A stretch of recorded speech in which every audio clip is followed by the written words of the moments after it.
चला तर मंडळी, आज आपण बनवणार आहोत पालकची भजी। तर या मोसममध्ये पालक जिकडे तिकडे आपल्याला बाजारामध्ये दिसतो, तर जरूर जेव्हा पालकचा सीझन चालू असतो तेव्हा जरूर तुम्ही एकदा घरी पालकची भजी ट्राय करा।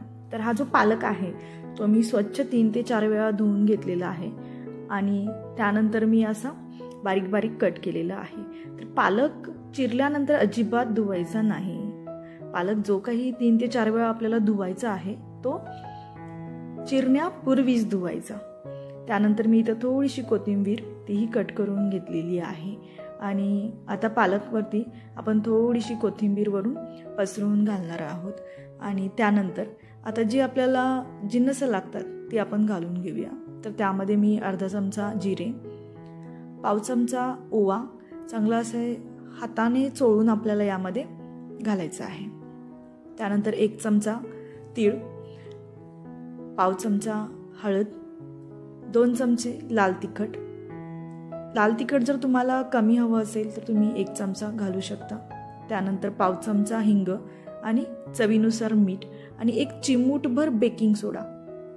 त्यानंतर 1 चमचा अद्रक लसूणची पेस्ट आणि 1 कप मी इथे बेसनचं पीठ वापरलेलं आहे। तर त्यामध्ये आपल्याला 1 पळीभर अगदी कडकडीत गरम असं तेल आपल्याला यामध्ये घालायचं आहे। तर पालकला एक स्वतःचाच वास असतो, त्यामुळे त्याच्यामध्ये उगीचच कांदा बटाटा घालायची अजिबात आवश्यकता नाहीये। त्यामुळे पालकची जी ओरिजिनल टेस्ट आहे ती आपल्याला अजिबात अनुभवता येत नाही।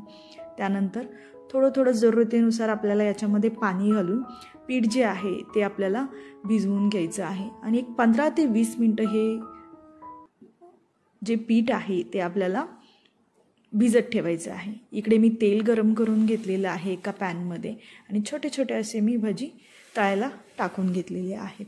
तळल्यानंतर एका टिश्यू पेपरवरती मी प्लेटमध्ये भजी जी आहेत ते काढून घेतलेली आहेत आणि चला तर सर्व करूयात आपण ही भजी। आहा हा मस्तच। चला तर मग सबस्क्राईब